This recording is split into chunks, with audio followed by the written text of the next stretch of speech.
So currently it is 10:03. I'm going to suggest that we kick off the meeting and take up the information items first. And if a member comes in, we could take up the action items out of order, if that's okay, and with the policy board members. And I think first to start, we will need to recognize that Commissioner Peters is virtually and would like to hand the gavel to a member that's in person to officially kick off the meeting. So I do want to pass off the gavel, and are we giving it to Sandra? Miss Nancy Watkins of the... Miss Nancy Watkins, yes. Okay. Sorry about that. Yes, I would like to pass the gavel to Miss Nancy Watkins, as I could not be present. Thank you, Commissioner.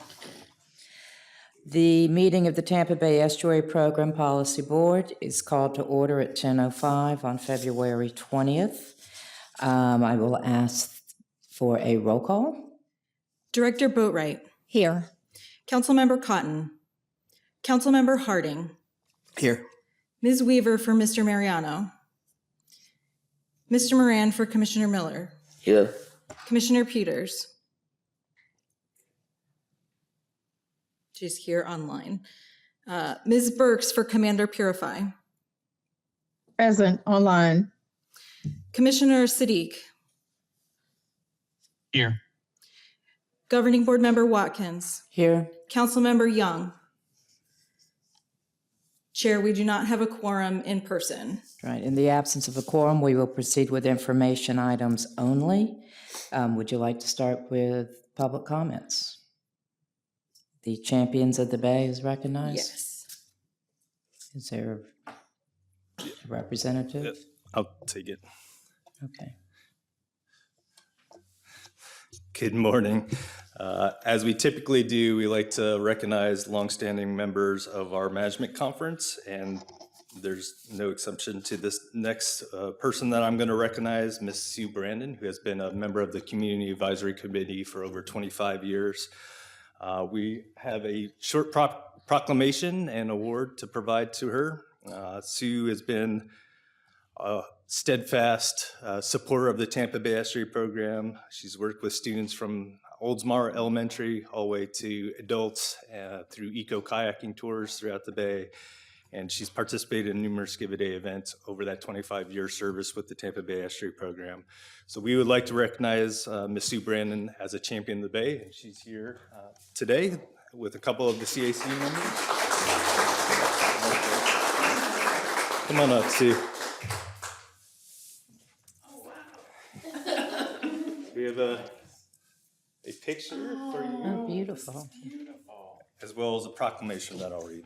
So the proclamation reads, whereas Susan Brandon has given countless hours for protecting and restoring Tampa Bay over much of her life, and whereas Sue has eagerly volunteered to help select Bay Mini Grant projects for funding, review grant project results, and present Golden Mangrove Awards to worthy grant recipients, and whereas Sue supported the program's mission by educating students at Oldsmar Elementary, participating in Give a Day for the Bay events, and leading eco-kayak tours for women. And whereas Sue has been an integral member of the program's Community Advisory Committee for over 25 years, serving as co-chair during her time on the board. And whereas Sue's passion and enthusiasm about science and nature continues to drive her to share knowledge about Tampa Bay's estuarine ecology with people of all ages and interests. Now, therefore, be it proclaimed by the Tampa Bay Estuary Program that Susan Brandon is designated a champion of Tampa Bay.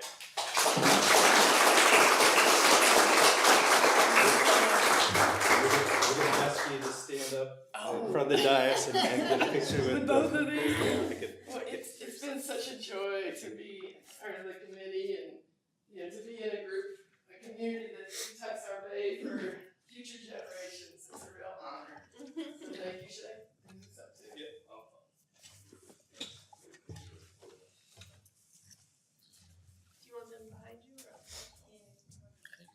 Yeah, yes. I was getting out of the way. Tell them what you need, Michelle. I can't see Ms. Boatwright. How about this? How about you two? Right. Yes, and then yes, so. There you stand there. And I'm sorry, the gentleman for Ms. Miller. Can you scoot this way more? Kevin. Ed. Stay still, Ed. Perfect. Perfect. Thank you.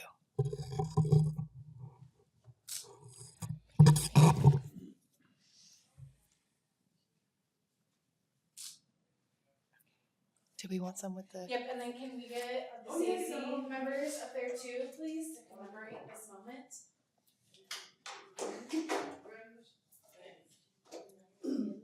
No, I can take a picture. You got to. Me? A little bit more together.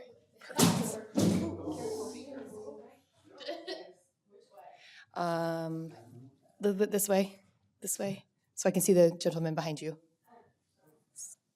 And then we can take Sheila and you guys and come over here.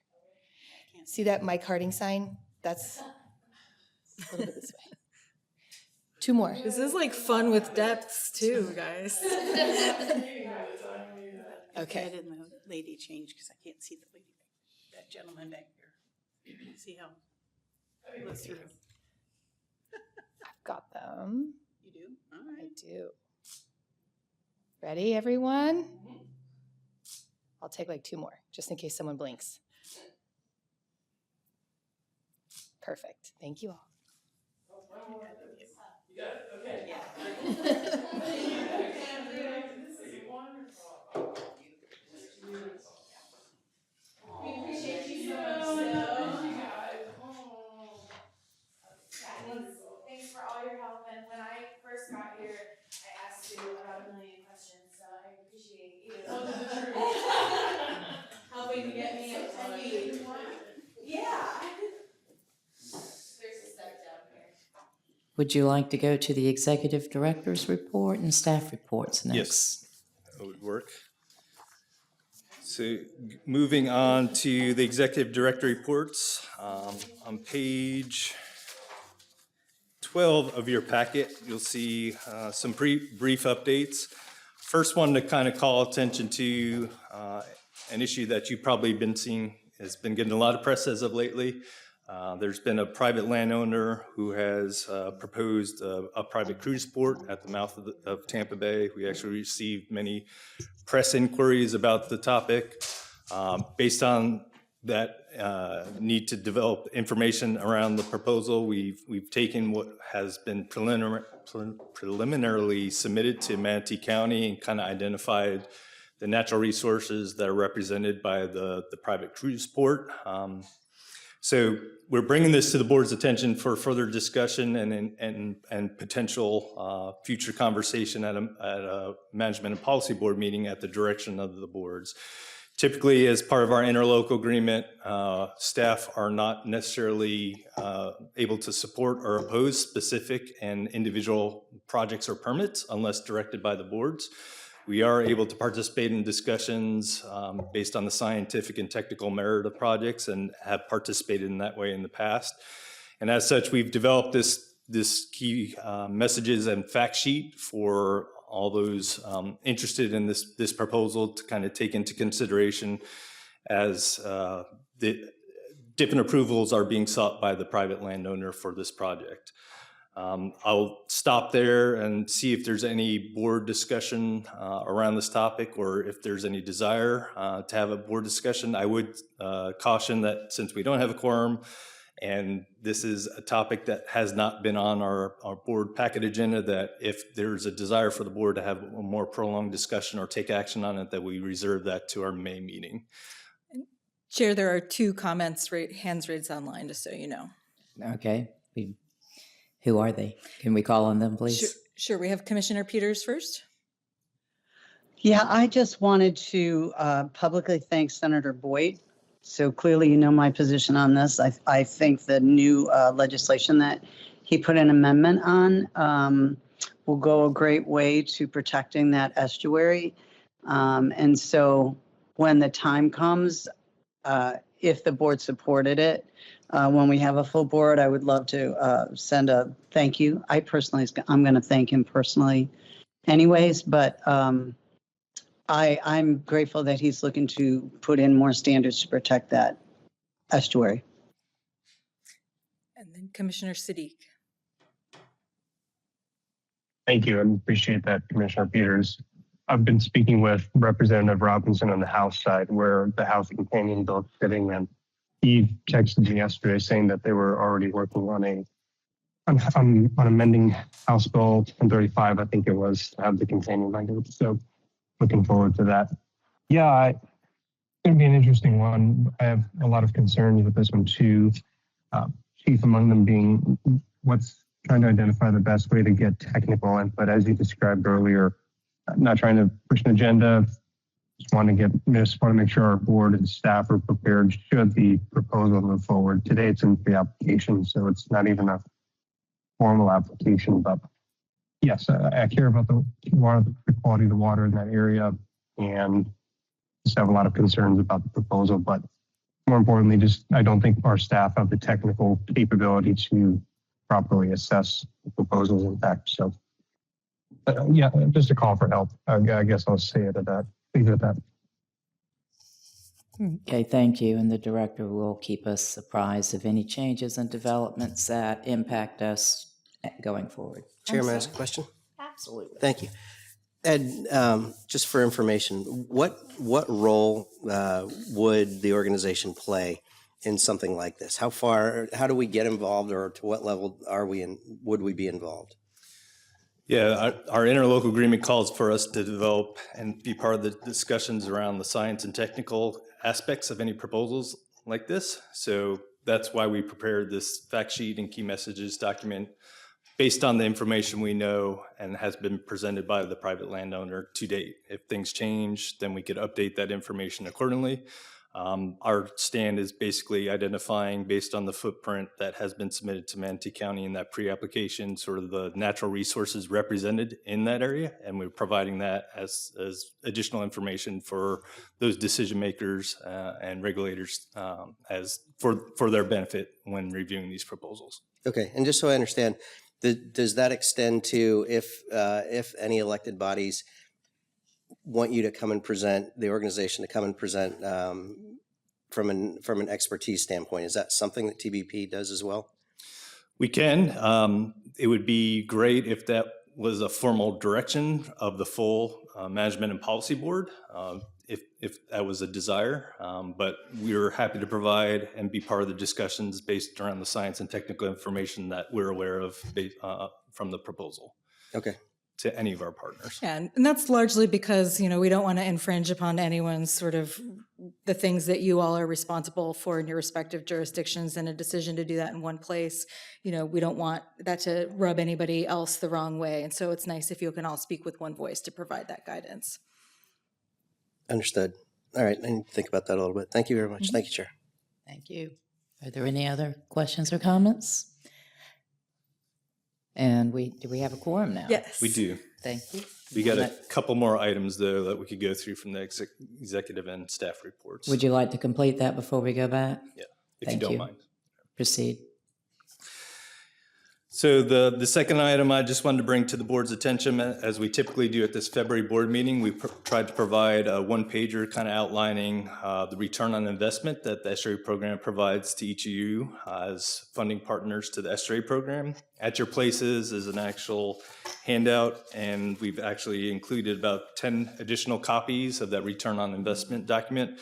It's a little bit different than prior years where we were actually rolling up information over 3 fiscal years. This year's version is just reflecting back on prior fiscal year 2025, and this is mainly at the direction of our new science communication coordinator, Michelle McEachern, who developed this new layout and format. And we're welcoming any feedback that you might have on this new layout. If there's information missing that we can add to in subsequent years, we'd be happy to do that. We did hear from the management board that a little bit more tailored information on return on investment specific to each of the partners, as we've done in prior years, might be a good addition for next year's return on investment document. But we welcome, like I said, any additional feedback that you might have on that. Please also take those 10 copies at your places and distribute it to your colleagues and staff, just to provide additional information on the SRA program to your colleagues. We could also use that as a vehicle when we get into discussion of updates to the interlocal agreement, as sort of communicating the benefits of the estuary program and why you fund us as a funding partner. A couple more staff updates. I want to give opportunity for Dr. Blake Simmons to relay some information on a new satisfaction survey, as well as a symposium he's been taking part on. Blake, if you want to. Yes, please. Yeah. Yeah, so 2027, as you might know, is going to be a big year for us. So that's going to be our big CCMP Comprehensive Conservation and Management Plan revision. So it's going to set the blueprint for all of our actions for the next 10 years. So this next year, we're going to be doing a lot of meetings and workshops and doing this whole round of revision. And kind of our first initial step is to get some early feedback from members of the community, as well as people on our management, policy boards, and in our various working groups that we have, to get a general idea of some of the actions that they think could be improved, the progress that we've made to them, and their priorities for the future, as well as just hearing from the community about what their experiences are with nature in Tampa Bay, some of their priorities going forward. And so that's going to be open until April 1st. We've already got over 800 members of the community that have taken it and given us their priorities and their feedback, but of course we want as many as we can. So we have a link in the agenda that we have, but you can also find the link to the survey on our homepage. So feel free to distribute it amongst your colleagues and within your networks. And if you want any help creating, social media posts or editing it into newsletters, you can contact me or Michelle, and we can help to distribute that. The other thing is that last week we held the first People in Nature Symposium, which is all geared towards people working in the conservation social sciences. And so it actually started initially with just a group of us, 10 environmental social scientists from across Florida that were like, how do we deal with these new challenges that we have in terms of funding, in terms of staffing? There's a whole new environment around social science research. And so we wanted to get a group of people together to collectively discuss some of the challenges, find solutions, and to help build a supportive network of these scientists across the state. What turned into initially 10 people turned into about 85 people that were interested from various state and federal agencies, local governments, and universities across the state. So it was a really big success. People loved it. And we already have folks that are signing up to continue the symposium on in the future. So it was really great. We're building this new network. There was a big Tampa Bay focus on it. So hopefully that'll bring in more research interest and help us increase the resiliency of conservation here in Tampa Bay. And in the future, we'd love to have more participants from all of your regions. So keep a lookout for that, and we hope to see folks from your agencies there soon. Thank you. Thank you. Thank you, Blake. So the next item is related to the Tampa Bay Nitrogen Management Consortium. Since we kind of went a little bit out of order, I just wanted to recognize also some new members to the policy board. Manatee County Commissioner Tal Sadiq, as well as Council Member Naya Young. Thank you for taking part as an estuary program policy board member. And just to give you a little bit of background, then I'm going to turn it over to Maya to give you an update on their current activities. If you don't know who the Tampa Bay Nitrogen Management Consortium is, it's a group that we've been facilitating as an estuary program going back to about 1996. These are basically both the public and private interests within the watershed that have a permitted nitrogen load responsibility, so permits to discharge nutrients into Tampa Bay. We've been facilitating that group since the late 1990s, and that group has done yeoman's work to make investments to reduce nutrient loading, which has led to a lot of positive ecosystem recovery and some of the seagrass gains that we've experienced from the 1990s up until about mid-2015 and 16. But since that time, we've been working on sort of a core issue, and Maya will give you an update on that outcomes of some of those discussions. So over the past few years, we spent quite a bit of time talking about Old Tampa Bay and the challenges that have been going on to attain water quality standards in that portion of the bay between Safety Harbor, Oldsmar, and the city of Tampa. And so we have invested in quite a bit of science to look at how much nutrient pollution that bay segment can handle and still support seagrass growth. We've presented some of that information to you over the past couple of years. In the past year, we've spent quite a bit of time working with all of the partners to get consensus on what the appropriate path forward is based on the science that that was developed in response to that assimilative capacity assessment. So, the science really showed, I think, a few things that should be affirmative to the kind of work that we've done here at the Tampa Bay Estuary Program. And I think the first and most important part is that nitrogen load to that bay segment still has the strongest explanatory power about the kinds of algae blooms and seagrasses we see in response. And so controlling nitrogen pollution is effective if you want to improve water quality. We've also had some additional findings that in that bay segment in particular, normalizing that nitrogen load to the amount of rainfall and freshwater inflow that's going into that bay segment doesn't really tell us very much about how the ecosystem will respond, what kind of algae blooms we'll see, what kind of light environment to support seagrasses. So we've been working through what to do with the best available data that we have to manage that bay segment.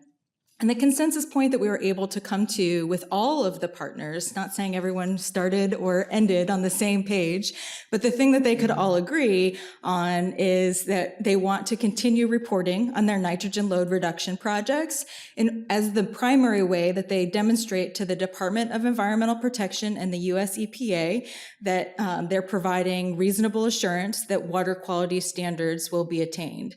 So essentially, this recommendation is to continue doing the reasonable assurance plan the way that they always have done, because it includes reporting on nitrogen load reduction projects that are going to be important for achieving the kind of light environment in that bay segment that supports seagrasses. So because it's essentially a no change alternative, it is one that inspires them to accelerate their nitrogen load reduction projects, but it doesn't actually change anything in the regulatory criteria, the numeric nutrient criteria, or the reporting process. This is something that we codify through a decision memo. So the decision memo was submitted to EPA and FDEP that's basically asking for both EPA and the department's concurrence about whether or not this would be sufficient to demonstrate reasonable assurance that water quality standards would be met in that bay segment. So that's the place that we're at. That's sort of where we are in the process. It's not a given that that will be, acceptable to all parties. We have requested feedback back from the department and the US EPA by April 1st. So once we receive that information, we will bring it back to the Nitrogen Management Consortium, and then depending on what those responses are for the regulatory agencies, we'll either have to go back to the drawing board or we'll continue documenting the reasonable assurance plan the way that we always have. So that's sort of been the outcomes of a lot of science, a lot of conversations, a lot of hard conversations. So that just to kind of keep you apprised of the process all along the way, that's where we are now. Thank you. Thanks, Maya. And then the last update I wanted to provide to the boards before we get back to our regularly scheduled program is the Tampa Bay Environmental Restoration Fund. This is an additional grant fund that we administer as the estuary program. Ms. Jessica Lewis behind me administers this grant program. We have about $700,000 available from both additional public and private dollars that come into the program through donations and agreements that we've have above and beyond the interlocal agreement. That has supported a lot of projects over the years. I think we're probably close to about $20 million in funded projects going back all the way to 2013. So this year's call is going to be focused on three main priorities. The first priority is focused on habitat restoration that will align with attaining our 2030 goals for a lot of key important habitats that have been called out, such as oysters, freshwater wetlands, as well as other important marshes and other habitats that we want to see more of, and that we're still have some room to meet those 2030 and 2050 targets. Second priority is related to identifying how functional those restoration projects become as they're implemented. So whether or not they're attaining the same functionality as natural habitats is an important research question that we've identified through the comprehensive management plan. And then last but not least, we're also focused on trying to support our partners as much as possible in implementing innovative stormwater best management practices, or BMPs, throughout our watershed. So those are the three priorities for this year's call. We ask that you share that information with your staff and colleagues. Let them know that the request for proposals is currently on the street, and that if they're interested in applying, that they get the proposals in by March 25th. A little over a month left to submit a proposal. If you had any questions about a concept, please reach out to our staff, namely Jessica Lewis, who's managing that program, and/or Maya Burke. If you contact me, I will not talk to you about it because it's currently open and I have to make a recommendation at subsequent board meetings, so my staff will be able to help you and your staff in developing a concept. So that's all we have for executive director and staff reports. If you wanted to move back to the action items, Ms. Watkins. Will do. The minutes reflect that we have a quorum present at this time, so the first order of business will be, are there any changes to the agenda? Hearing none, it's adopted. Are there any additions or corrections to the minutes of the November 21st, 2005 Policy Board meeting? Hearing none, they stand approved as published. Our first action item will be the annual program-wide audit, please. Yeah, I'd like to bring Ms. Julie Davis from Rivera Gottimer up to the podium, and she'll present the results of our fiscal year 2025 audit. This is something that we typically do at our February board meetings and reflect back on the revenue and expenditures of the program from the prior fiscal year, which ended September 30th, 2025. Perfect. Hello, everyone. My name's Julie Davis. I'm a shareholder with Rivera Gottimer and Company, and we are here to present the results of your 2025 independent audit. We are in our third year of a 5-year fee quote agreement with you all, so we're excited to be able to continue to work with you. We began the audit process back in December along with the team. That's our normal schedule, so excited to be here in February again, as you mentioned, on time and on schedule as well. I'd like to start off by saying thank you to the entire team here, Ed, Jill, Maya, and everyone else, your outsourced accountant team as well at CLA. It's a lot of hard work and effort on top of their normal day-to-day duties to get through the audit process. We're a little nosy at times and asking for a lot of information, so just really want to thank them for all of their hard work and effort getting us to this point today. So with that in front of you is a high-level summary presentation that I'm going to go over today. So starting off here on the first page is the very top is our report on your financial statements. So we are prepared to issue an unmodified or a clean opinion on your financial statements. And what that means is anyone who needs to rely upon your financial statements can do so to make an informed decision. As I mentioned, we had full cooperation from the entire team and no disagreements over any accounting matters and full access to the books and records. Our responsibilities are first and foremost under generally accepted auditing standards. That's where our objective is to provide reasonable but not absolute assurance that your financial statements are free of material misstatement. And all that means is that we don't look at every transaction that runs through the books and records throughout the year. We use a risk-based model as well as sampling and materiality throughout the audit process to be able to render our opinion on your financials. Our responsibilities are further under government auditing standards, and that's really where we're looking at compliance with laws, rules, and regulations that might have a material impact on your financial statements. And we're pleased to report we had no items of compliance matters to report to you today. And then we also have additional responsibilities under uniform guidance, as well as this year is a state single audit, not new, but the uniform guidance, which is just the National Estuary Program. This year you all spent just over about $1 million in estuary program funds. That threshold did change this fiscal year to that $1 million threshold. So you all are going to regularly balance back and forth between on whether we need that uniform guidance audit or not in the future. So just something to keep in mind that might change in the future with that standard change. But overall, again, it's a clean audit, no findings in compliance, no findings on the uniform guidance, and the financial statements are materially stated.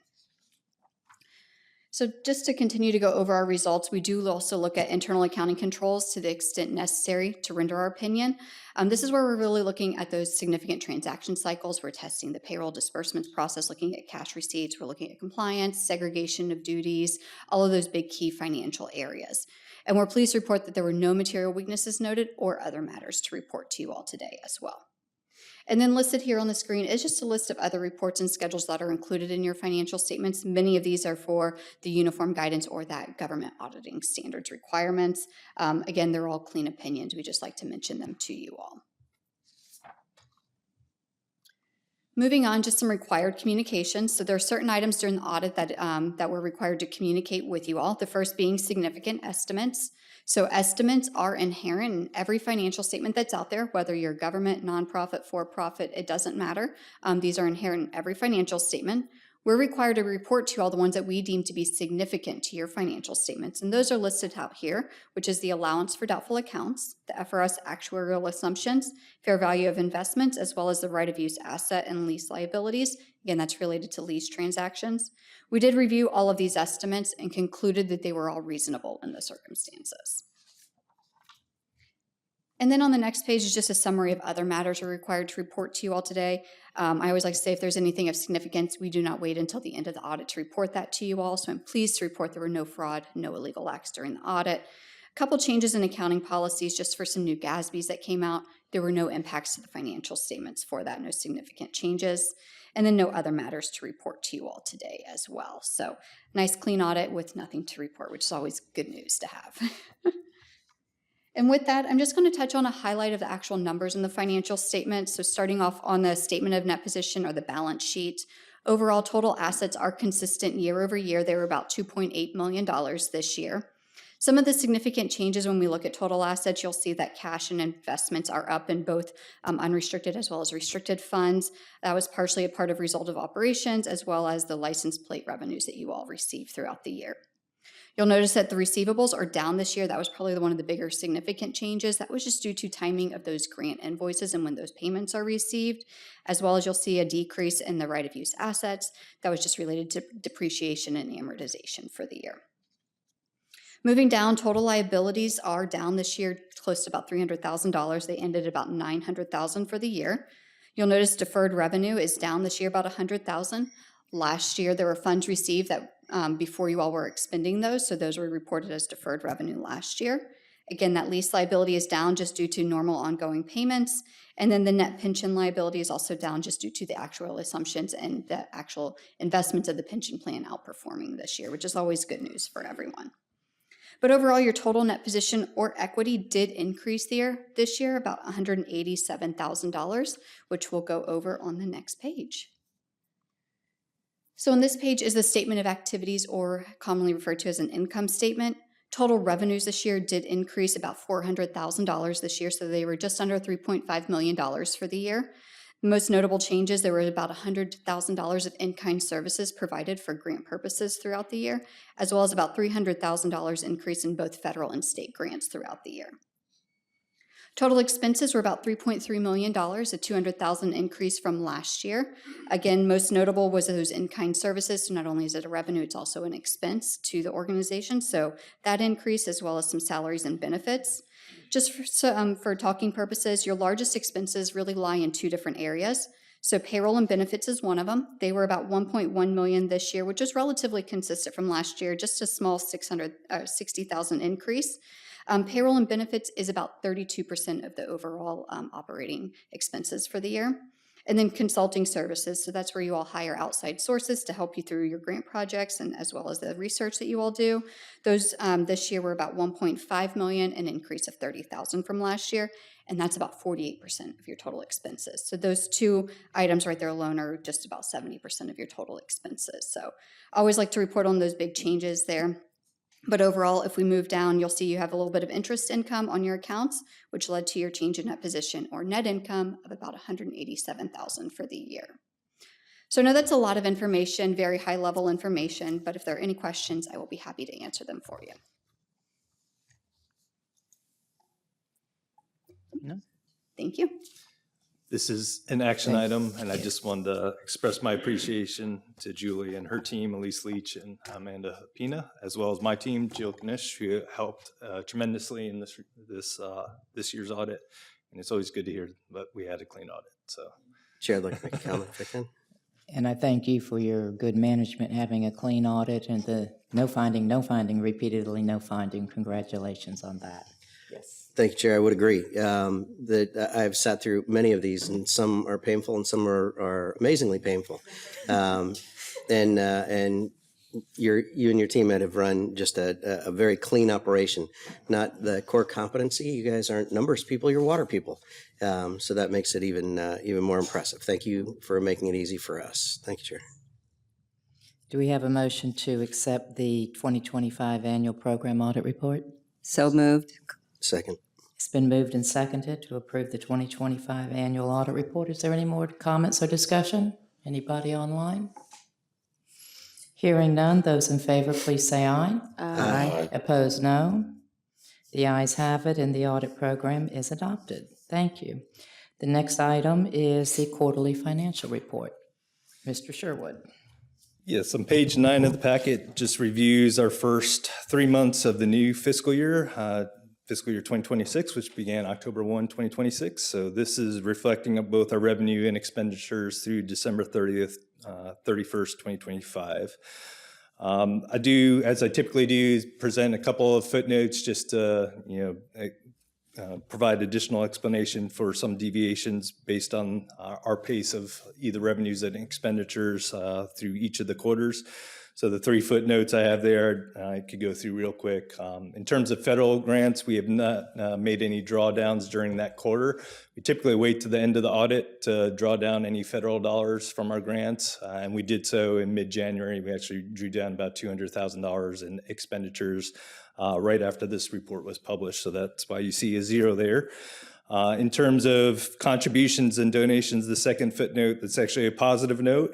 We actually pretty much doubled our expectations of contributions and donations coming into the program for this year. We budgeted about $36,000. We've already received $76,000. About $75,000 of those donations are going to go towards this year's 2026 Tampa Bay Environmental Restoration Fund call. So again, additional private dollars that are coming into the program we're putting back out to the community in form of needed research, restoration, and community engagement programs. And then last but not least, the third footnote I just wanted to call your attention to is our capital outlays, small equipment, hardware, and software. We only budgeted about $1,500 towards that category going into this year last August.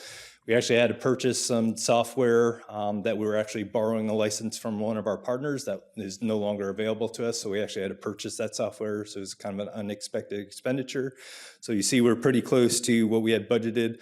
I will probably come back at the May board meeting and ask for a budget amendment to increase that a little bit higher by about $1,000, just to allow for some additional laptop purchases that we need to make for some of our staff to replace some older laptops that are in need of repair, which I should say the hinges have started to break on some of the laptops. So again, overall, a fairly slow pace to the year in terms of 19% of total revenues based on what we budgeted, and about 13% of expenditures. But as we move through the rest of the fiscal year, that pace will probably pick up and be reflected in our future quarterly reports at subsequent meetings. I'm happy to answer any other questions you might have on the budget. This is also an action item that we ask for approval at each of the board meetings as well. Any questions or comments? Is there a motion to accept the quarterly financial report? So moved. Second. It's moved and seconded to accept the quarterly financial report. Those in favor say aye. Aye. Opposed, no. The ayes have it, and the financial report is adopted. Next item business is the City of Largo joinder agreement. Mr. Sherwood. Yeah, some more good news, and this is actually a follow-up to some of the discussions last summer when we were starting to develop needed updates to the existing interlocal agreement, which was the last amended and restated back in 2021. Part of the interlocal agreement is a provision to do a sundown review every 5 years. As part of that review, we've asked for input on both the partnership itself as well as needed updates to the interlocal agreement. And what came out of those discussions was the board recommending that we reach out to 2 additional entities who we've been working with primarily through the Tampa Bay Nitrogen Management Consortium, as I mentioned in the past, but also to reach out to them to see if there would be interest in terms of them being a formal funding partner as part of the interlocal agreement. One of those entities, City of Largo, actually moved that process through their approval process at their city council. And at their December 2nd meeting, they officially signed on to a joiner agreement that I'm presenting to you all here today.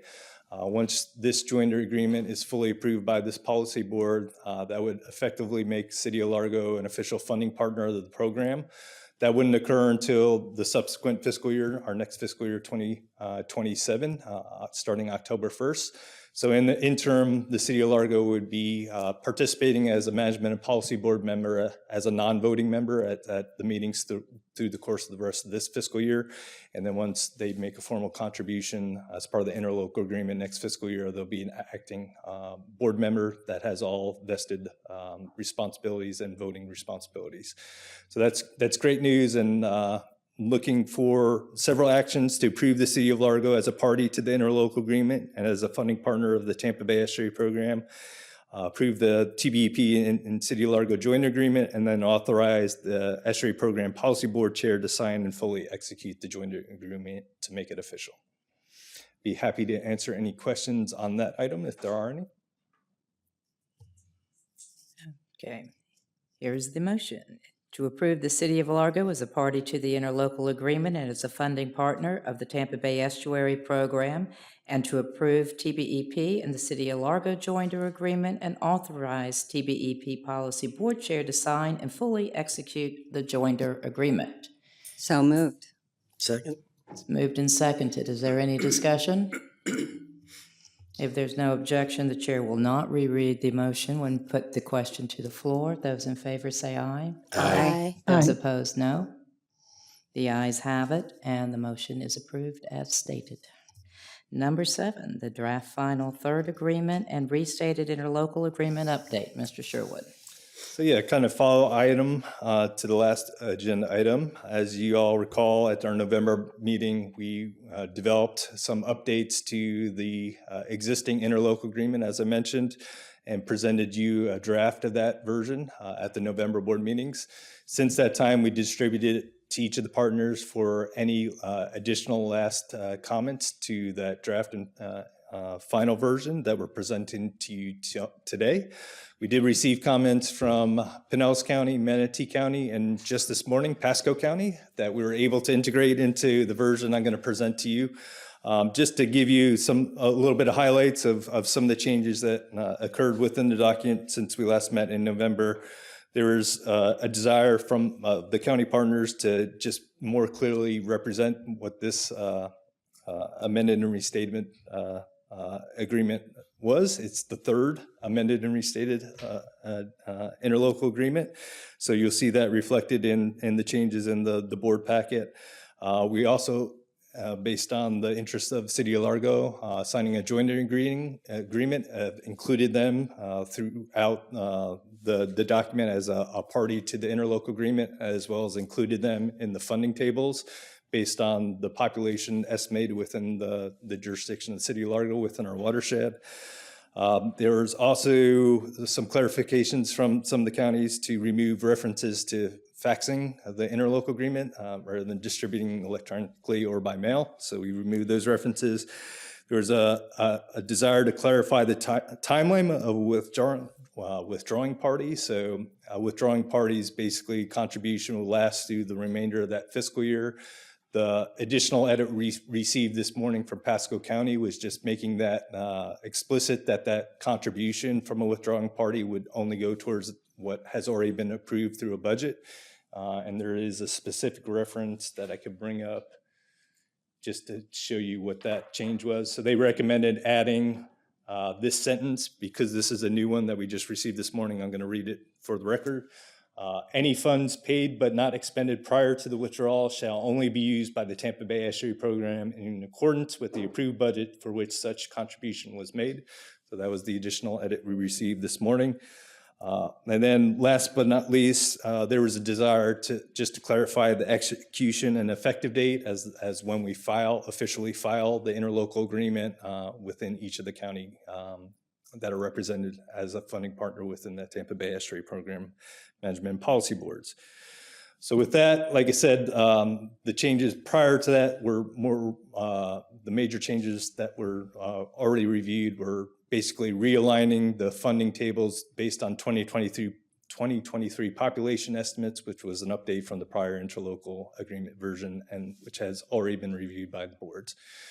With that, we're looking for approval of this draft final version, and what that will allow us to do is distribute basically this version to each of the funding partners for their final approval at each of your individual governing council or commissions over the next several months. We're asking that those approvals take place by at least by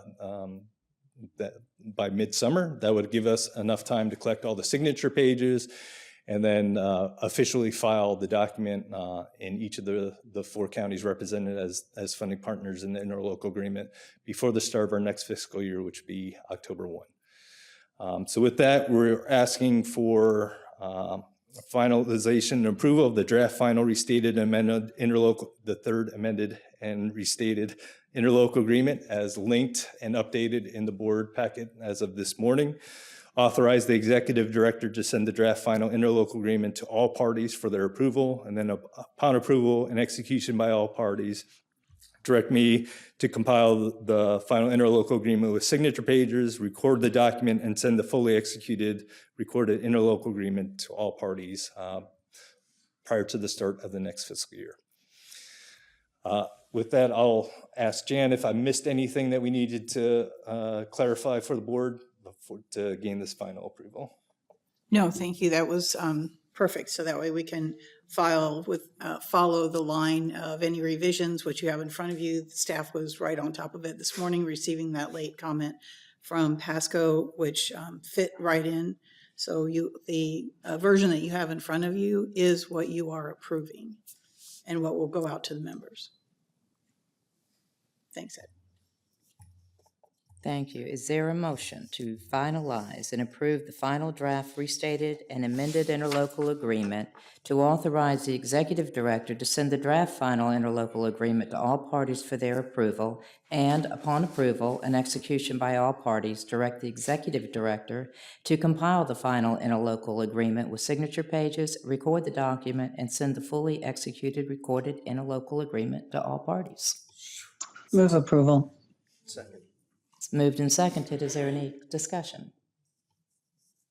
Again, if there's no objection, the chair will put the question without rereading it.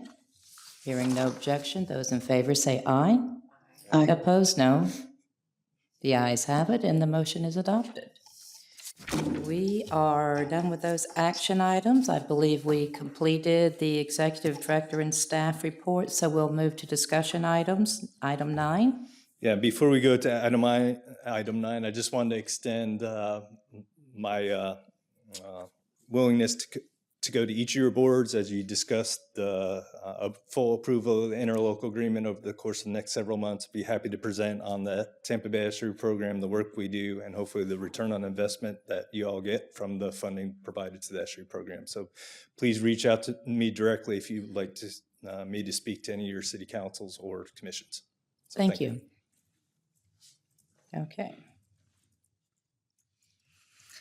All right, at the May meeting, we're going to bring you a final draft work plan. But at the February meeting, what we do is we take a portion of that application that we submit to EPA each year that constitutes the sort of technical basis for the grant application to EPA. We bring to you the proposed project. So instead of having to wade through hundreds of pages, we try and give it to you in 20 pages or less, what we're proposing to do in fiscal year 2027.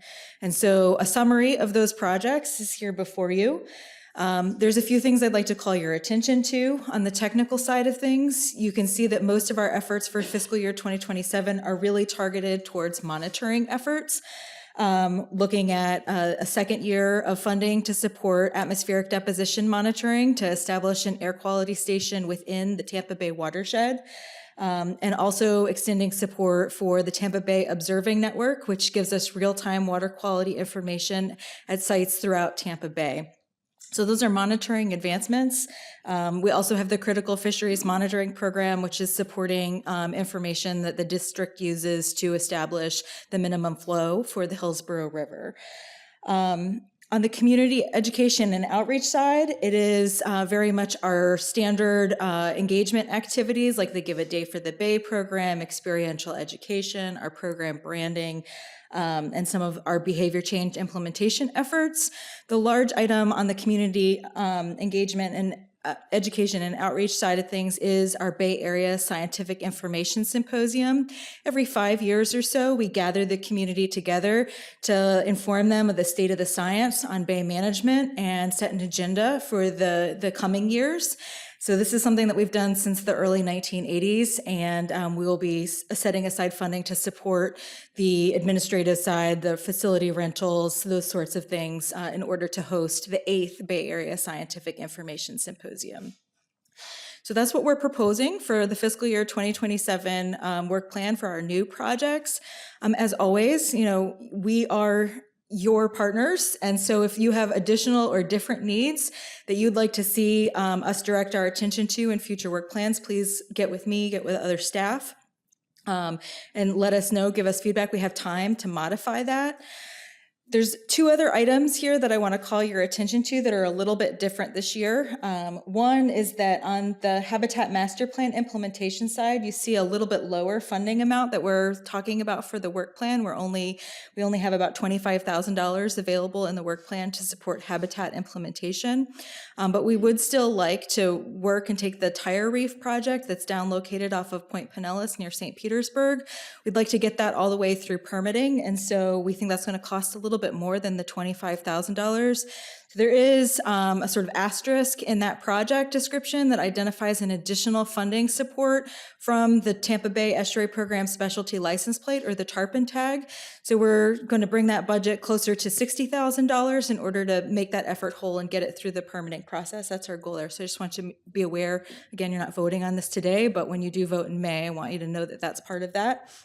And then we also are always seeking an in-kind project for each of the fiscal years. When we submit this work plan, your cash contributions through your member dues do not equal the full $850,000 that we receive from the federal government. And so in order to, instead of asking for more money from you all, we ask you to look in your budgets, your CIP plans, if you have projects that you know are going to be implemented in fiscal year 2027. So they're moving, they're going, they're good, that you'll be expending in the amount of about $195,000. We ask you to get with Ed or myself and let us know so we can use that project as the in-kind match for the 2027 work plan.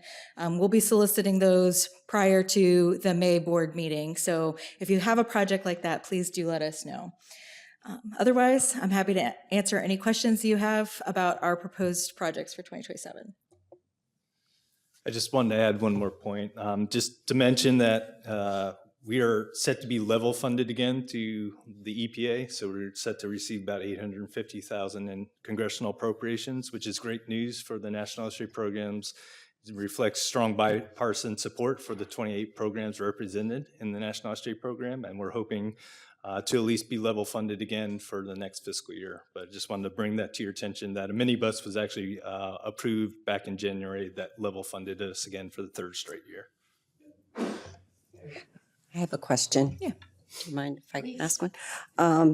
The air quality monitoring station, I don't remember seeing that prior. Have we always had that? We have funded it one other time, and so Okay. we're trying to cobble together about $150,000 in total so that we can put out a request for proposals in order to establish the air quality monitoring station in the Bay. And the goal is to get it within the Tampa Bay watershed, because right now we use an atmospheric deposition monitoring station, an air quality monitoring station that's actually out at the Verna Wellfield in Sarasota County. It is within our airshed, but not our watershed. And we use that to estimate nitrogen loads from atmospheric deposition. And we know that that's an important source of nitrogen. It's actually the second most common source of nitrogen pollution in our watershed. Some work from the early 2000s suggests in the old Tampa Bay watershed in particular, which is traversed by those three major bridges, atmospheric deposition is a significant source of nutrient pollution. And so to be able to have a very localized estimate would be useful for resource managers.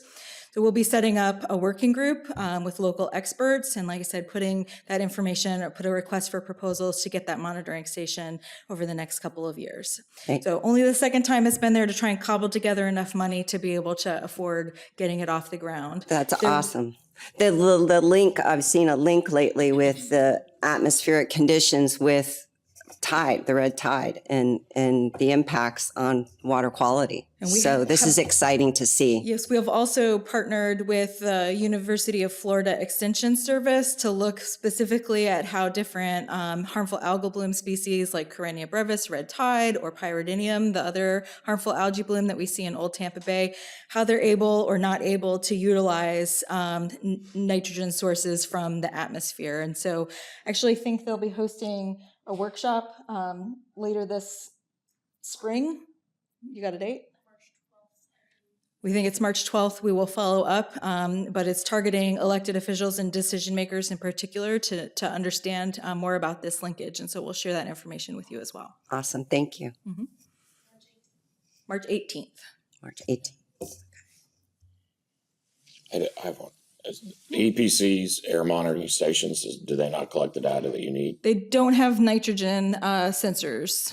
Is it something that could be added cheaper? Yeah, I think that's going to be part of the discussion. And then what they will be is a negotiation sort of about what level of rigor the new station will it need to qualify? Will it be part of the NADP system that EPA has sort of approved, or will there be a sort of standard that is acceptable for our local purposes? Do you want to add to that, Ed? Yeah, the prior station that Maya alluded to that was in Tampa Bay was actually, the EPC station in partnership with USF. It was called the Brace Experiment at their Gandy air monitoring station. So we'll kind of reinvestigate and discuss where the most appropriate location would be and rely on those existing stations. But anywhere in the watershed's okay? Yeah, I think we'll talk about sort of what the preference is for the resource managers about, which site would be the most helpful or representative, which site would be the most cost efficient given where the air quality monitoring stations are currently located, and also sort of gauge the community partners' willingness to support the long-term monitoring maintenance. Because as you know, it's not just establishing the site, it's how we're going to pay for it long-term, and is the site generating data that is useful and actionable for us all as decision makers and resource managers. Are there any other partners we could get that would be interested in this data? Is there a way to do a partnership with this air quality monitoring station?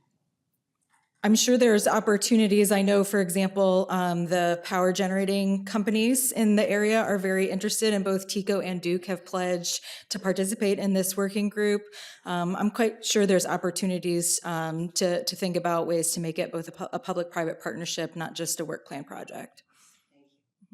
Very good. Any other questions or comments? Thank you. I think State of the Bay.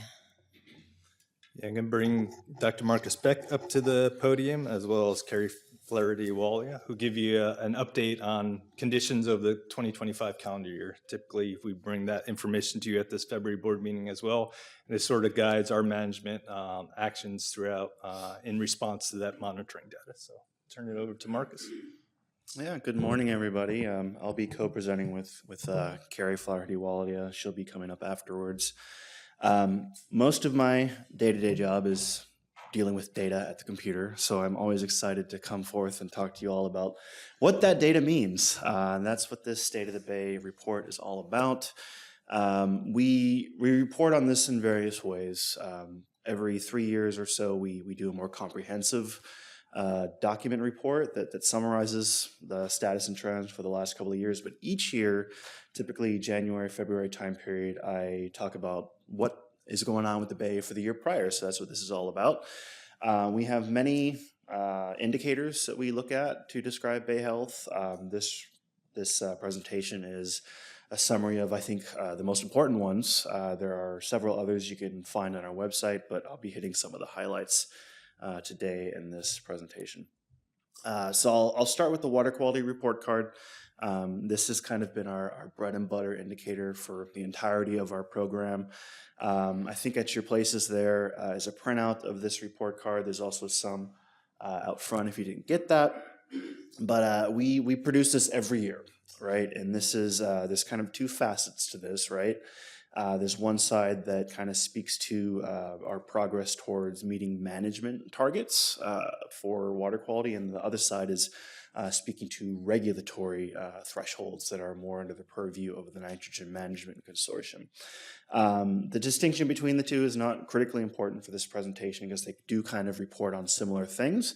But the idea is to look at water quality in the context of chlorophyll as a measure of algae production and light attenuation as a measure of the light environment that it is meant to support seagrasses. So those two elements kind of come into play here. And you could read the details on that report card, but I'll hit some of the highlights here. On the management side, again, we do report it slightly differently from the regulatory context, but we do break down the major bay segments each year into these three different categories. We're a big fan of the stoplight graphic approach of distilling this information, but these colors do have a connotation in terms of what we want our partners to take away from them in terms of the projects they're doing to support water quality. So green would be obviously great. That means we've attained the water quality targets for a given year. Keep doing what you're doing. The projects you're pursuing are more or less successful to protecting water quality. Yellow would be that caution category. This is when we kind of step back and say, okay, what's going on? We haven't achieved the target for either chlorophyll or light attenuation. And then red would be, yes, we actually have to do something about it. This is a condition that we don't want to see for water quality.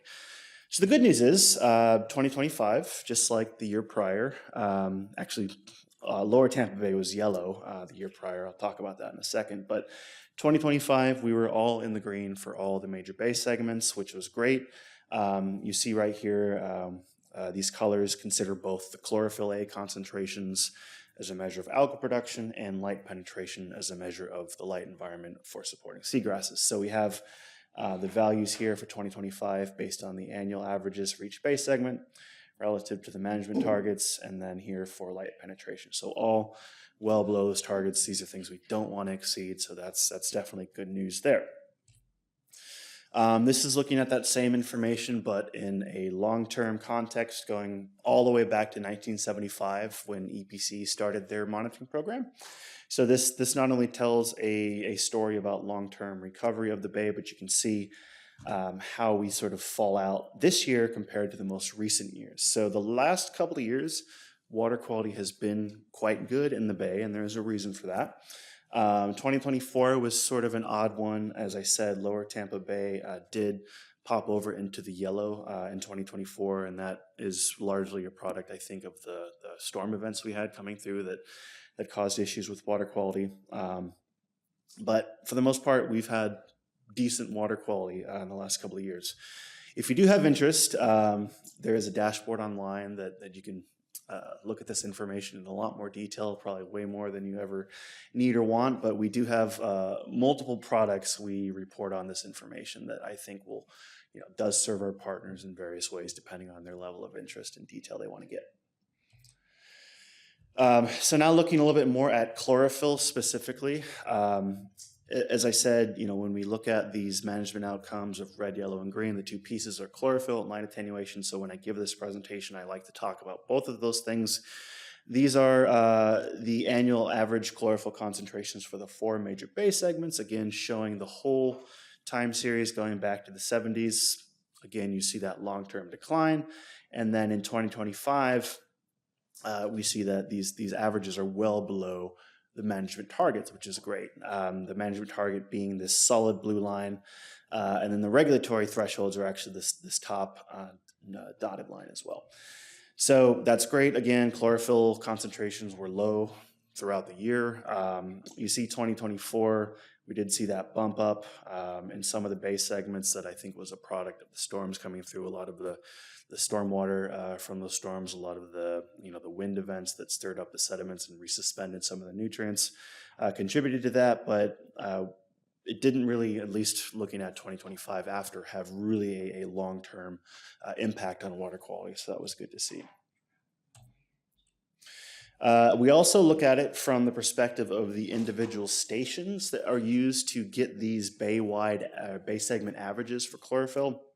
We don't report on outcomes at the station level, but I do like to show this information because it does give us an idea of where potential hotspots might be if there were issues in any given year. So each one of these points is going to be one of the long-term monitoring stations from EPC. And really only 2 of the, I think, 45 total that we use to report on this exceeded the target for 2025. So that's good. This is along the Bayside Bridge. In Old Tampa Bay, when we have had issues in the past, it's typically on the west side of the bay around the Bayside Bridge area.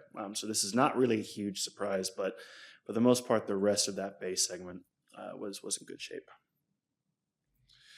Okay, the other piece of this is light attenuation. So how quickly light dissipates within the water column. The higher these values, the quicker it attenuates. So we want to see these values low and below the targets, these solid blue lines. Sort of the same story as related to chlorophyll, long-term improvement in the light environment in the bay as a whole. And then in 2025, as well as pretty much all years prior, we are below the target. That's great. I was concerned for a couple of years in Old Tampa Bay, seeing these values kind of creep up gradually over the last 5, 6, 7 years, but it seems to have sort of rounded the bend and gone in a more positive direction. I am keeping an eye on Lower Tampa Bay. As I said, in 2024, Lower Tampa Bay was in that yellow caution category. You can see that the annual average for light attenuation in 2024 was, I think it actually, it was considered a large exceedance, pretty much, I think 1 or 2 standard deviations above that target, which was the reason why it was bumped into that yellow category. But 2025, below that, but it is sort of flirting with that line, and that's something we're keeping an eye on in terms of how able that base segment is to have a light environment that's going to promote seagrass growth. And this is the same thing, looking at the station level trends. Now, there's a couple points I want to make here. This is light attenuation. The last one I showed you was chlorophyll. There's more than just 2 stations here that exceeded the targets for light attenuation. And this is of interest because particularly in Old Tampa Bay, where we're potentially seeing this disconnect in the indicators we're using. So chlorophyll concentrations were low, but light attenuation at several stations was high, even though the base segment wide average was below the target, which is what we use to report on in the report card. But again, we kind of use the station level information to get a better sense of where spatially trends may be of interest or there might be hotspots. So several stations above the target for light attenuation, and going back to this idea of this disconnect potentially between chlorophyll and light attenuation, it could be that there's something else in the water column that's causing light attenuation to be high at some of these stations, like dissolved solids or just color from dissolved organic matter, something other than chlorophyll that measures algae production. So not that there's anything to be concerned about yet here, but this is when we see these divergence of indicators, we kind of step back and say, well, what's really going on? Are we measuring the right things? Is there something else happening in Old Tampa Bay? So we will keep an eye on this moving forward. Nothing to be worried about just yet, but again, it is an interesting phenomenon that we noted, and we're kind of going to keep an eye on that. Okay, the moral of the story for water quality is basically for the last couple of years, we've had pretty great water quality, and I think most of us would agree that that's because our region has been very, very dry the last couple of years. The major, Maya mentioned that atmospheric deposition is a large source of nutrient loads to the bay. That's depending on where you look, going to be the second largest source. The first largest source of nutrients to the bay is stormwater runoff. So anytime we have dry years, there's less stormwater coming into the bay, less nutrient load associated with that, and we have great water quality when it's dry. That should be no surprise. This kind of started around 2022, moving forward, 2023. This is basically, these are showing, I think, bay-wide totals each year that actually estimates I got from the Water Management District going back to about 2010. And this brown line is going to be the average across all those years. Down here is going to be the deviation of those bars from that average. So anything below is going to be lower than normal, than the average, and above is going to be higher than the average. So 2023, I think it was like one of the driest years in several decades we had. 2025, last year, also very dry, and even coming into this year, we're in a drought. So I think the trend is going to continue for the foreseeable future. Back to 2024, which was sort of that strange year when you had the storms coming through, even though we're above the average here, I think leading up to about August and then the months after that was still a really dry year. And, we had Debbie in August, we had Helene and Milton in September and October. That dumped a lot of rainfall in the region, which I think did have a minor effect on water quality, but those happened later in the year past the growing season when temperatures were a little bit cooler. And I think if it had happened in the summer, we would have seen a much more dramatic impact on water quality. But, thankfully from the perspective of phytoplankton growth and nutrient loads, the timing of those storms being later in the year actually was pretty fortunate in terms of the water quality outcomes. So this is all going back to seagrasses. Our entire management paradigm is based on the control of external nutrient loads to promote a light environment that supports seagrasses. So I can't talk about chlorophyll and light attenuation without talking about seagrass trends. We use, every 2 years, we use the maps from the Water Management District as our gold standard for looking at coverage of seagrasses in each bay segment. But each year we also, along with multiple partners, we do seagrass transect surveys where we actually go out into the field, run transects to look at, I guess every meter, what species are there, what's the relative cover, and that's sort of an alternative line of evidence we can use in these interim years when we're sort of waiting on the estimates from the Water Management District. So we can look at this and sort of get a sense of trends year to year in seagrasses. And I think, what we've been seeing the last couple of years is a positive trend overall. So this is frequency occurrence of basically, the major species we see in the bay. This is the total, this white line, and then the three down here are going to be the three primary species that are most common in Tampa Bay. But the trend I want to show you here is this sort of slight uptick since about 2021 or so, which is great. And I think this is a reflection of just the great water quality we've had the last couple of years. The seagrasses do respond in that, over a couple of years. So we are trending in a positive direction, which is awesome because we have seen, Ed kind of alluded to this earlier, since about 2016, a bay-wide decrease in overall seagrass cover. But some of the indications we're seeing here from the transect data does look like we have either plateaued or even seen a slight increase in the seagrasses since then. So this is, we look at this every year. We're very much interested in how cover has changed over time, and we will be waiting to get the next update from the Water Management District to look at overall cover in terms of acreage, whereas this is just another line of evidence to assess that. Okay, I'll talk briefly about pyridinium. This is, a harmful algal species that we've seen recurring in Old Tampa Bay for a number of years. It's a large contributing factor that has complicated the water quality there. We know it's not the sole source of chlorophyll as we measure it in the water column there, but in years past when we've had exceedances of chlorophyll in Old Tampa Bay, it's typically been years when we've had large blooms of pyridinium. So when I talk about State of the Bay, we talk a lot about Old Tampa Bay, and then part of that story is talking about the pyridinium trends over the years. And so this is data from FWC. They've been monitoring this way prior to even 2014. But these plots, what they're showing you is each year, for each day of the year, so day of the year is going to be on the x-axis here, spatially where the blooms are occurring. So the y-axis is going to be latitude here. So you can kind of see in any given year how the blooms have progressed seasonally and where they occur typically within Old Tampa Bay. Point I want to show with this is you'll notice in recent years, 2023, 24, 25, this kind of drop off in these pyridinium blooms. And this is a phenomenon that I think we're lucky to see, but it's not really fully understood as to why pyridinium has kind of dropped off in Old Tampa Bay.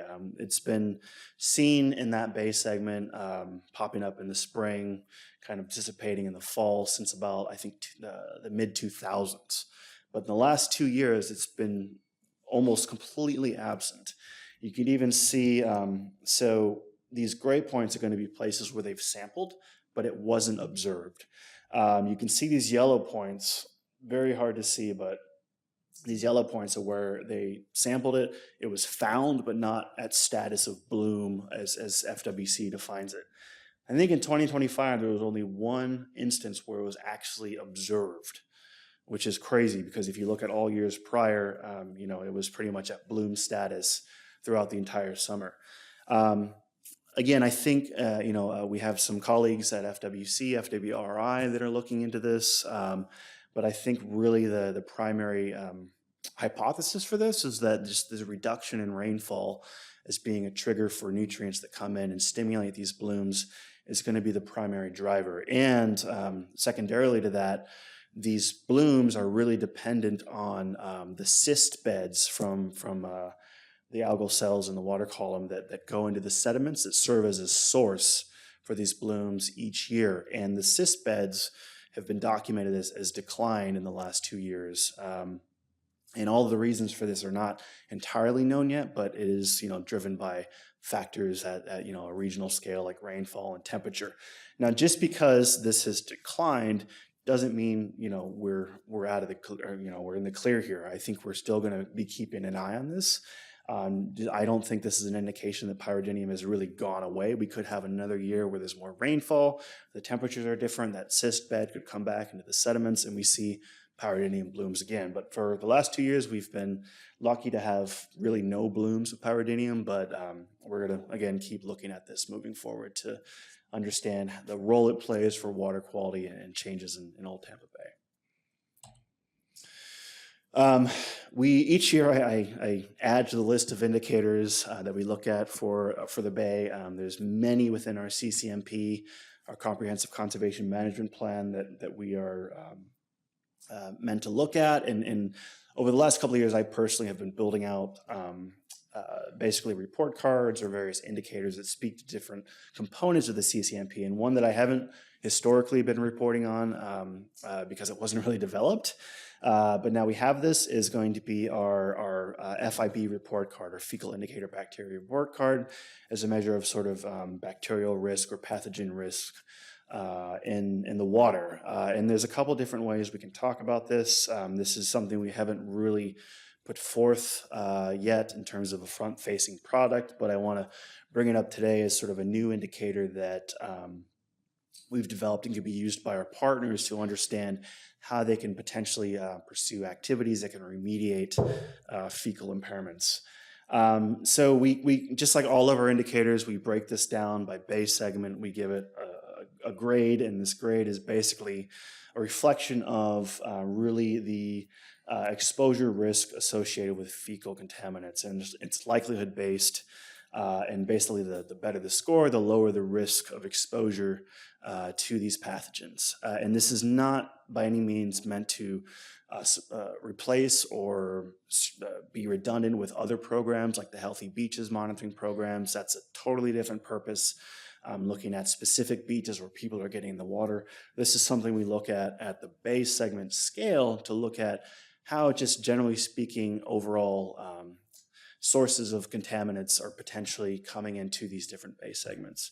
So we have a report card about this. Like I said, this isn't front-facing yet. We're talking a lot about how we message this to the public and our partners, because this is a a complicated issue, in terms of public understanding about it, risk tolerance, what this means relative to other programs that monitor this. But we do have this report card now that we'll be gathering information on each year to look at overall trends in terms of, potential contaminant pathogen load coming into each one of these bay segments.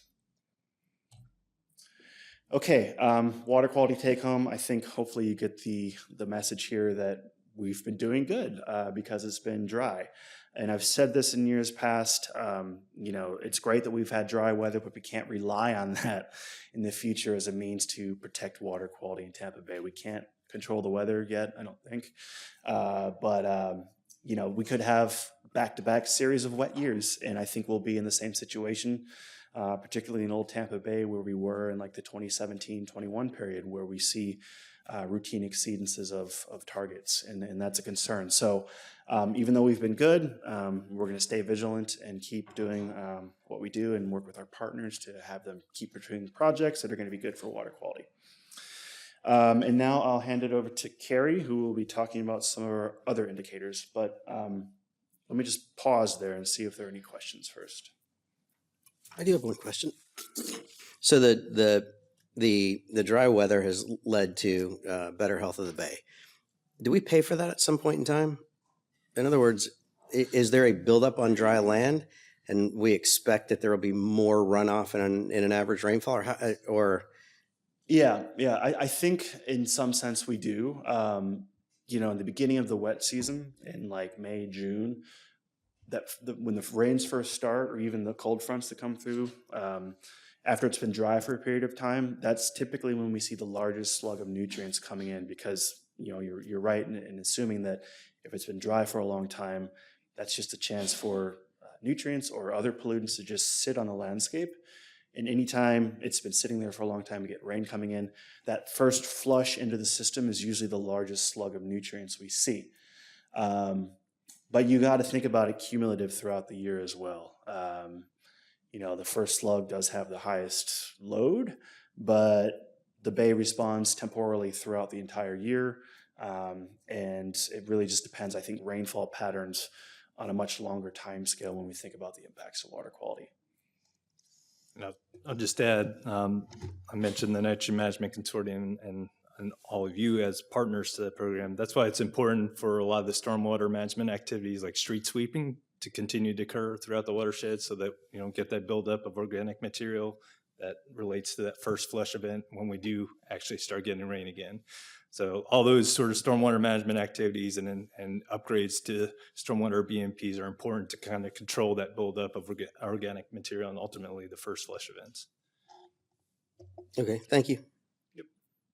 Okay. Take it away. Thanks, Marcus. So I'm going to be talking about some of our other indicators, and mostly these are related to other habitats within the bay and to some of our fish and wildlife that use the bay. So the first thing I'm going to go over is our Nectin report card.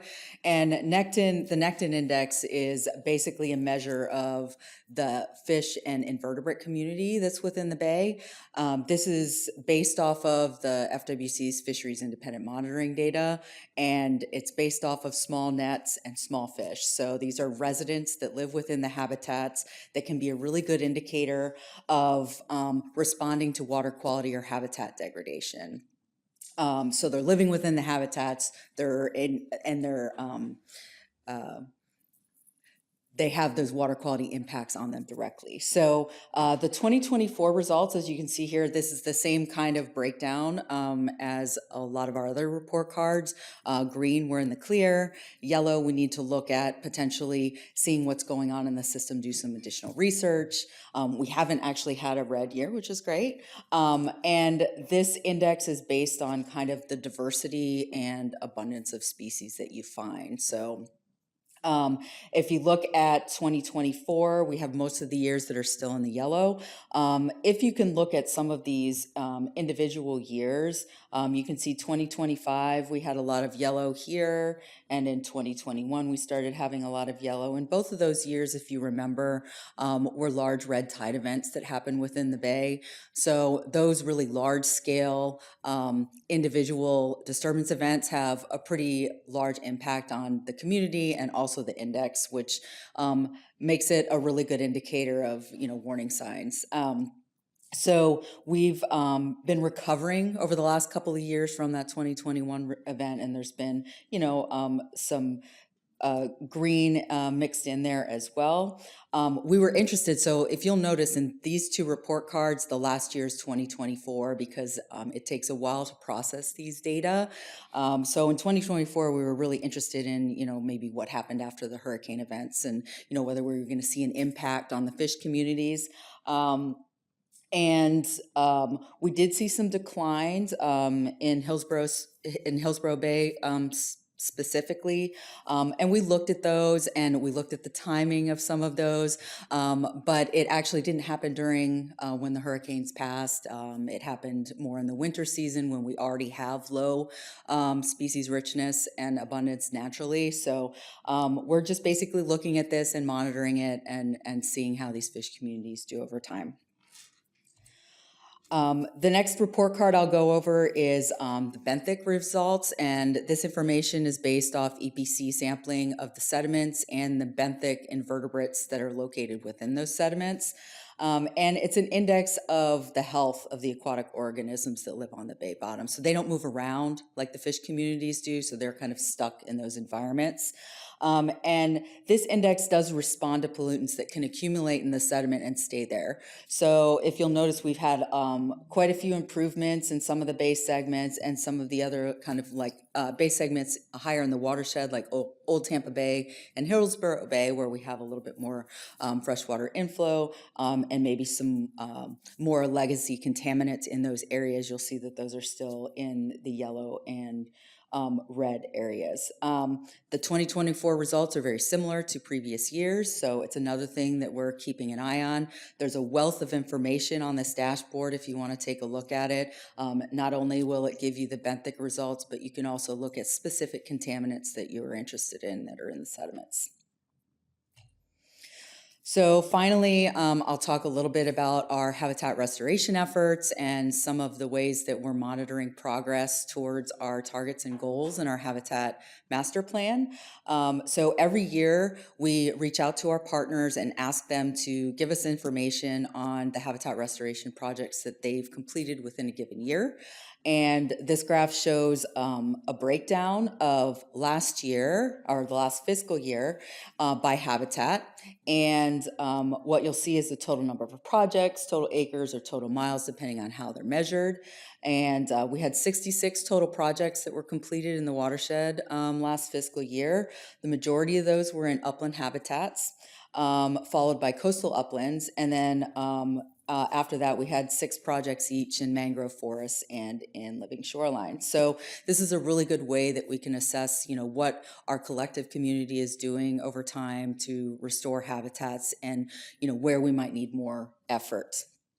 If you want to look at this over time, you can also look at the number of projects over time and how they've increased. So this is a voluntary, compilation of habitat restoration projects. So the more that we get in from our partners, the better. And as you can see, we've had a large increase in habitat restoration projects each year over time. 2025 is very comparable to the last couple of years. And similar habitat types were restored. Again, uplands are one of the majorities of those. We've had an increase in seagrass restoration over time. So basically this feeds into our habitat master plan and how we can assess the restoration and conservation of the habitats throughout the watershed. This is one way of looking at it. It's kind of a snapshot of what's happening for each individual year, but we can also look at this over the long term by using mapping information. So this habitat report card here is assessing our progress towards our Habitat Master Plan goals. So we have targets that we want to meet in 2030, and then we have goals that we want to meet in 2050. This particular graph is showing us how we're doing at meeting our targets for 2030. So all of the arrows that you see that are in green, we've actually met those targets for 2030. The ones in red, we haven't met. If the arrow is going up, it looks like we're going to meet them by 2030, but if they're going down, it looks like we won't. So this habitat report card includes some different information. So we've got new information from 2024 for the subtidal habitat. So that would be tidal flats, seagrasses, and oyster bars. And also 2023, we've got new land use land cover where we can look at some of the other habitats. Now, we also have a habitat report card that we've been putting together the last couple of years that incorporates not only this information, but also the habitat restoration project progress. And we've been recommending particular habitats to focus on in a given year based on our progress. And up until this last kind of suite of mapping information, it's been pretty obvious. Like if you look at the line above, you can see that there's really only 3 habitats that were red and also pointing down. So, but this year we actually had 6 habitats that were in the red and trending below the targets that we want to meet. So we went through a process within the Habitat Restoration Consortium to kind of whittle down those priority habitats to 3 that we can focus on in the next year. So we used not only the mapping information, we also used the restoration progress within a year. And then because we still didn't whittle it down to 3 habitats, we actually went to the individual entities and said, okay, well, what's feasible within the next year? What do you have funding to do in each particular habitat? And, you know, what should we prioritize? So it was a collective agreement on these 3 habitats to prioritize for the upcoming fiscal year. And there's a lot more information on this, and I'll be working up a technical report that talks about kind of the decision process we went through.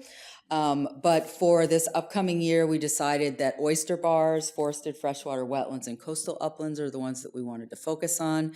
And again, we're gonna, you know, bring this back to you every year when we do all these State of the Bay reports and say, okay, well, you know, we can make some progress on these habitats, and these are the ones we can focus on. And you can get additional information, obviously, on our website. Those are TBER priorities this year. They are, yes. So thank you for mentioning that. So once we go through this process, I talk with Jessica, and we make sure that these are incorporated into our TBER priorities so that we actually have action on top of, you know, these decisions that we're making. And that is all we have for State of the Bay. So if you have any questions for me or for Marcus, we'd be happy to answer them. And again, there's a lot more information out there if you want more details. Thank you. Are there any questions? We could always inundate you with more information. That was a lot of information. I am curious about one thing, and it would probably might go to Dr. Beck's report. We talk about the water, you know, when it's dry, that the water's better, but the whatever that word is, thank you. It was down in 24 and 25, yet we had the unusual water rainfall because of the storms, and yet that was the first year that there was no observation. No. Yeah, they, let me go back to that figure. So there's, if I had to guess, maybe about a dozen or so observations, but not bloom status of pyrodinium. So it was there, just not right. At I mean, but it just dramatically dropped off. Yes. 2023, it's getting smaller from 21, 22, yeah, and 23, and then gone. But we had all that. It was September and October, not June, July. Yeah, the blooms typically start in the spring, and they continue throughout the year. Yeah. So if you notice, the blooms initially dropped off fall of 2023. Mm-hmm. Like 2022, you see it persisting throughout the year. So I think that drop off preceded the storms. And as I said, also the storms did come in later in the year, and this would have been even if the blooms So were the there. phenomenon that caused this, that you say Fish and Wildlife is still studying? Yeah. Dr. Carrie Lopez is going to be, I think she's almost ready to submit a paper to the peer-reviewed literature about this. Because that is just remarkable. It's just like gone. So some of the work that Carrie Lopez is finding with pyridinium is that it's part of it has to do with the timing and delivery of rainfall. So even though 2024 was a wetter year than 2025 or 2023, right? It was dry up in the year until we had those storms. Likewise, this idea of if we get a large rainfall event sort of outside of our typical rainy season in the springtime, when the cysts are germinating, when they're sort of present in the water column and they're sort of ready to bloom, then that can lead to different kinds of conditions that sort of set the tone for how the year goes overall. So a lot of times when we talk about rainfall, right, we're just talking about it on an annual scale. And what we're finding is to really understand some of the nuance of what's going on with pyridinium, you have to look at these finer scales of rainfall patterns and other things. Okay. Yeah, and Carrie Lopez is, her work, she's been working on pyridinium for a long time, as well as several other folks at FWC, FWRI. But I just, some of us here at the SRA program just reviewed that paper before she submitted it, and she's looking at temperature, salinity, cyst densities in the sediment, and it's, I don't claim to understand all of the processes, but Maya is exactly right, where it's the timing of these things are critically important. It's the intersection of different ranges of temperature and salinity that can really promote the blooms, and they're very spatially dynamic too. They move around a lot, and the sampling is meant to capture that, but sometimes it's imperfect. But still, it's a phenomenon that I think generally we're glad to see, but it's somewhat understood. But we're not backing away from this concept that pyridinium is completely gone from Old Tampa Bay. It's still going to be monitored. It could very well come back next year if the conditions are right. It's just we're trying to wrap our heads around it through research, and then, once we get our hands on what is really driving it, what can be done from a management perspective. I think some of these things are complex. You have to think about the sediment quality too. And so the way that some of these storm events might be timed, they might disrupt the sediments because of wave energy and other things. Again, it's one of these sort of situations where the sediment conditions are another factor that's playing in there. And we know that you might have a storm that blows through that might disrupt and cause like an abrupt end to a bloom, might terminate the bloom. But at the same time, these cysts that are in the sediments, in laboratory studies, we've been able to germinate cysts that are 20, 30 years old. So even those cysts that are there, some portion of them are viable. So that's why Marcus is saying it's not time to sort of breathe a sigh of relief that we're done with pyridinium. And as our partners in Pasco know, pyridinium's now also reared its ugly head up near the Anclote River in an area where there is actually recreational harvest for scallops. And so these are toxin-producing organisms that can be very dangerous for human health and can disrupt sort of the fun that we have, the way that we feed our families. So we'll continue to sort of keep pyridinium on the radar in all the different ways that it might influence water quality and fish and wildlife. And I'll belabor the point just a little bit more. Like we said, we remain cautiously optimistic just because of the lack of rainfall we've been receiving.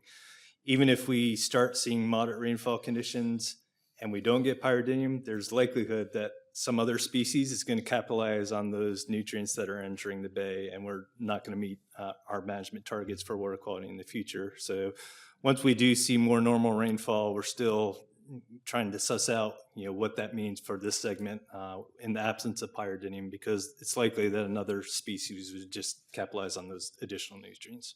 I have a question. when does Carrie's report come out? Carrie Lopez's report? When her paper is published, we can share it with you all. Okay, because I'm interested. Thank you. Because wasn't sure if I heard it. I heard you talking about seeing it, but I didn't know if it was. She hasn't actually submitted it for publication yet, but once it's Okay. accepted and published, we'd be happy to share a copy with you all. Thank you. She did present at our last TAC meeting a couple weeks ago, and if that recording is on our website. Will she present to us? She could. Okay. That would be awesome, because I love to learn about it, because it does affect our scallop season. Okay, thank you. And then, Ms. Burke, do you have additional packet information you'd like to bring forward? I just want to make sure that everyone has sort of seen the different technical advisory committee reports and the community advisory committee reports. Our staff has been busy publishing research and convening meetings, making presentations, doing field work. All of that information is linked if you're curious. Likewise, in the community advisory committee report, you can see volunteer engagements we've had, press coverage that we've supported, and other events that we've participated in, as well as some of our grants.